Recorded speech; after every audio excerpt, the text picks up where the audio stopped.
Alright, what's up everybody? I said I was going to do a video a week. I missed last week.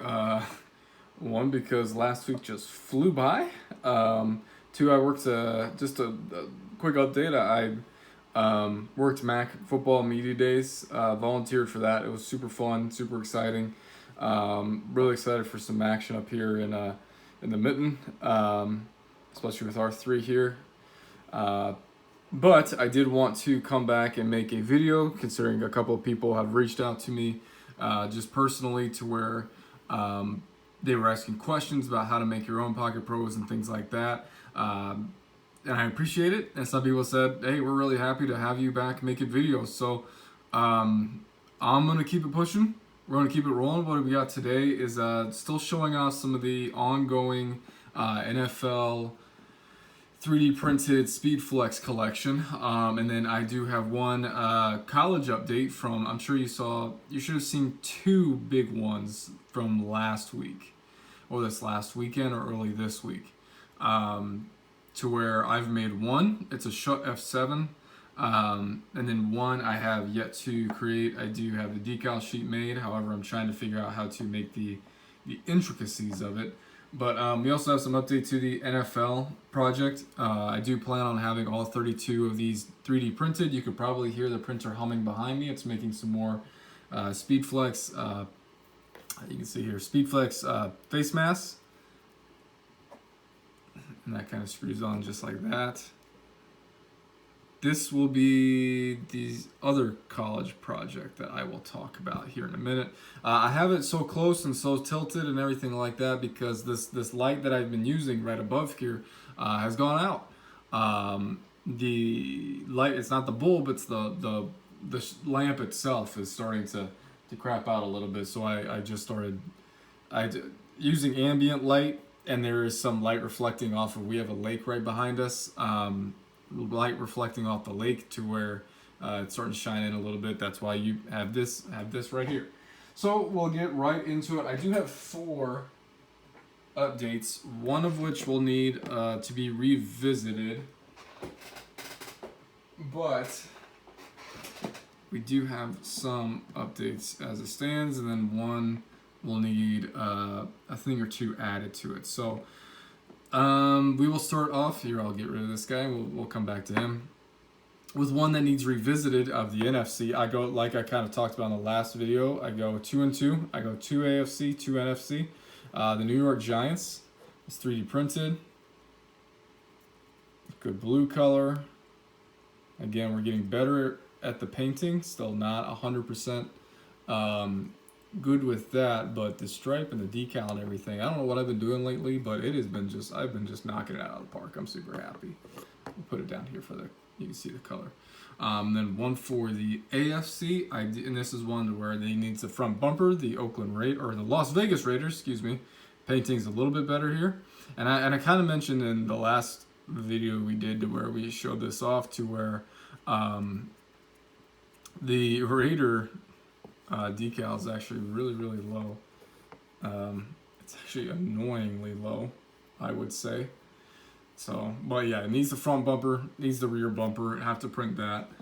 Back to the NFC, I did make these San Francisco 49ers. This one came out really well, painted really well.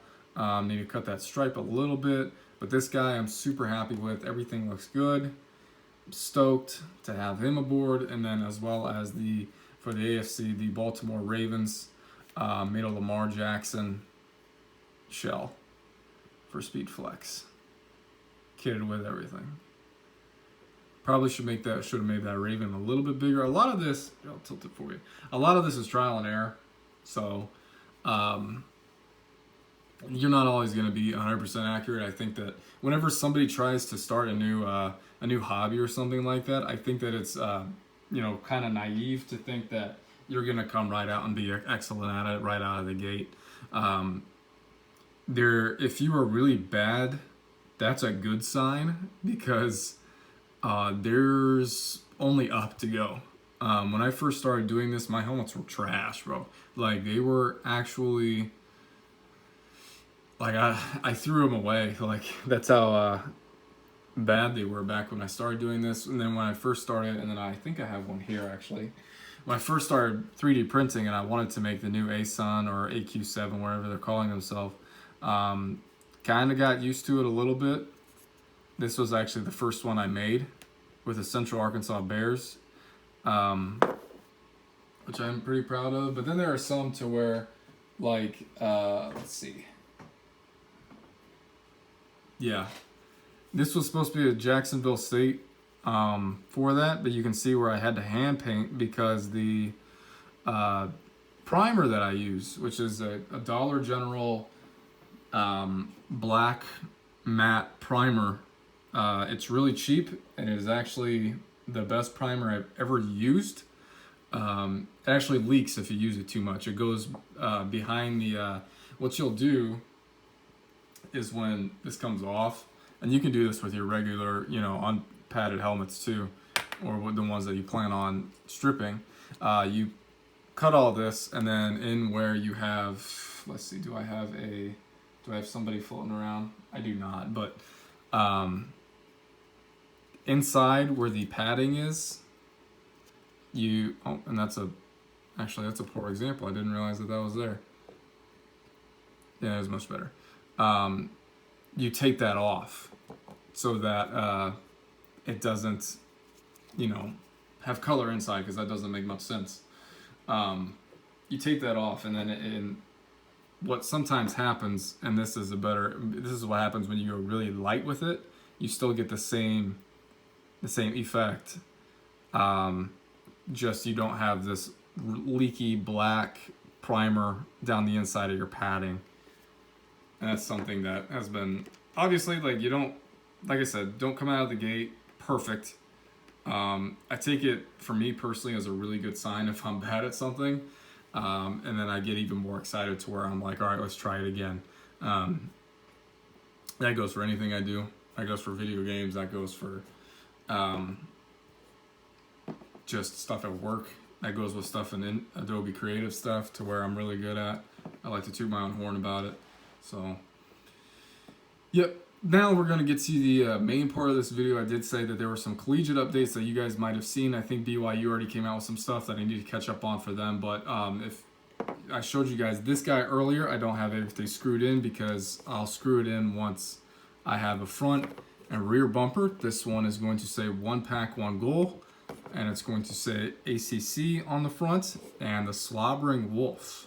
I'm going to see if I can actually do a little editing on this and maybe show you guys the helmet that the video that NC State had put out. Glossy red shell. It will have the Slobbering Wolf logo, retro logo right there. The only intricacy that is going to be kind of difficult, and I'm thinking, and now I'll tell you guys what I'm thinking, and some of you can agree with me or not, but they have, it looks like bricks, like red bricks, all the way across, all the way down, if you can see the video. I'm thinking I just make tiny, tiny, tiny thin black stripes and put it on a clear decal sheet. And then I do it like that. That way there's not really, I don't feel pressured to cut right.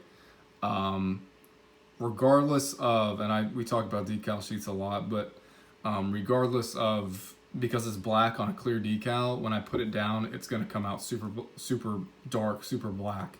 So it's going to look just fine when it comes across. But yeah, this guy's in progress. So there's one collegiate update. I've already got everything done for him. Just need to get the decal sheet out and treated and good to go. Now, this guy, and I'm sure if some of you are in the Pocket Pro group on Facebook, might have seen me just post this.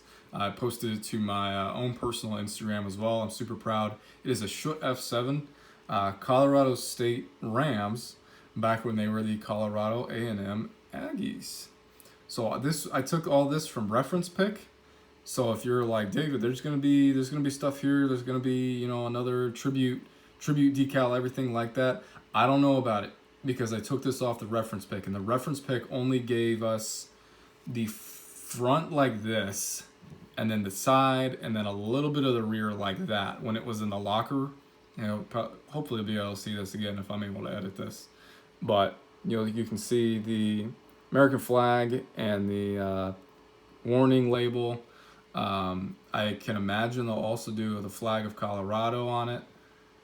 So lined it up really well. Got everything. I took my time with this guy. I'm pretty proud. You might even see a copy of this on eBay. Is the other idea that I have. So we're gonna test it out. I'm not really big into selling the 3D helmets on my shop, but I am willing to put them up on eBay every once in a while just to see how they do. Give people a chance to kind of be introduced to the 3D print helmet market. Here's a normal Pocket Pro. Get out the way. Normal 3D print Pocket Pro, and you can see how close that is to that. Simon did an excellent job. Here, let's put this guy, just so you guys can see. Did an excellent job. The first, and I know I've shown you guys before, but just in case anybody's new, the first ever kind of helmet for SpeedFlex he came out with looked definitely like this Pocket Pro. This was one of the first that I did. That I'm not super proud of. I still keep them around because they were the first that I did, but I have since thrown all those guys away and started moving toward some other things. But elongated the back, bought it all out. So if you have any questions, guys, you can let me know. Somebody did ask me about my wooden stand display. I will tell you, I don't remember the metrics on it. This is actually wood for a countertop. My parents, my dad specifically, made an island in their kitchen, and he had some leftover wood, and during COVID, I was like, you know what I really want? A good, solid display. And he and I did that one evening. This is removable. Oopsie. So where you can have two. I also have a tinier one that I could put a little bit more if I had to. Like, I have wood everywhere. I have two of these stands. One of these here, one of these over on the far side. I should probably dust all these guys, but those are the only questions I came up with. Oh, and then somebody, forgive me, I can't remember your name right now, over on Etsy, messaged me, and he was asking about the paint. So I've mentioned car paint in the past. This is car paint, this is not. The brand that I use for like white and black is Duplicolor. You can go to AutoZone and grab this. This is a universal white. There's also universal black. I've had to use some of their maroons in the past for things. And I think that's about it. Let me check my paint drawer right here. Yeah, for the most part, that's about it. And then the other thing I mentioned, I use Rust-Oleum just for generic things. So for like this red is a Rust-Oleum can. I think it's a Regal red is what it's called. I do have a few Krylon. There are some colors that Krylon has that Rust-Oleum or any car paint just doesn't have. That is for like if you saw the XFL Vipers, I would use Krylon for that. You kind of have to just to take an experiment, you know, what works best. The reason why I use Duplicolor for things like this is because one, it goes on really well. Two, it's definitely white. Three, Duplicolor doesn't really drip, neither does Rust-Oleum. I have found Krylon, if you're not careful to where you don't sand the surface really well, it will drip really bad. So, but the other sneaky trick that I've found, actually, if you go to your Hobby Lobby and you start getting these little testers spray paints, they're like little short stubby guys. They're back in the toys section is what they call it, which is insulting, but I digress. You can get all sorts of stuff. This is silver. This is the best silver I've ever come across. It looks just like this Big Ten. It looks just like, I didn't spray with this, but it looks just like that. I wonder if, oh yeah, you can, the Dallas Cowboys here was sprayed in this right here. That's how good it is. I like that a lot. If you ever want to get close to, say, a Notre Dame, you have to order this guy online, or where is it? Where is he at? There's they're called,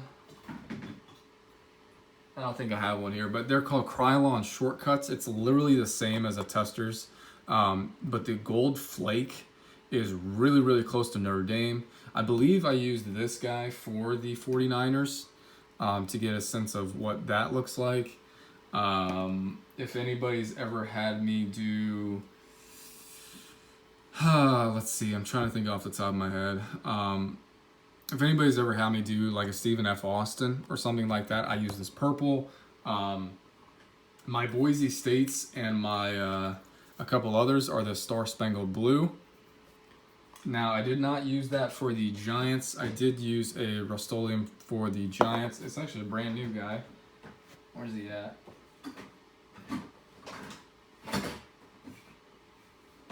Yeah, I can't find him either. I have so much paint, but that's what I use for that. And then there's another one that I highly recommend. So Star Spangled Blue, the Purplicious, the Diamond Dust from Testers, and this Graphite Dust is not bad either. Ooh, this is the one. This Emerald Green is great too. If you ever need a green for any reason in particular, this is the real deal. So that's all I got to show you guys. I'll put everybody back kind of up on the board so you can see just what we're working with, the progress that we're being made. Just clean the printer, so we're gonna continue to crank these guys out. If I remember, and I kept making these thinking, oh yeah, I should probably do a helmet build video, but I just kept going. I didn't want to stop. So if I remember, I'll probably do a helmet build of the Slobbering Wolf, and probably post that video as well. So if anybody has any questions, don't hesitate to comment below. I will help the best that I can, try to explain the processes that I've used. I've been doing this for about, 3 or 4 years now, and I consider myself pretty damn good. Oh, the Purplicious is this face mask right here. That's what it is. And then for some of these, and I know I'm getting off topic again, for some of these, I use a Blick art set, and I hand paint that with my handy dandy brush. So that's all I got for today. Main guide, be on the lookout on eBay if you guys want to give it a shot. Not gonna be cheap. You're not gonna, if you want well-made, well-crafted 3D printed helmets, just to kind of get into the new era of variety and collectibles and everything like that, you're going to have to invest in it a little bit. The way it was put to me was by my wonderful fiance, was that like some people's passion just is collecting this stuff.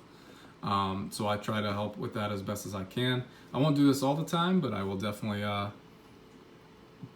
willing to test the waters. So that's all I got, y'all.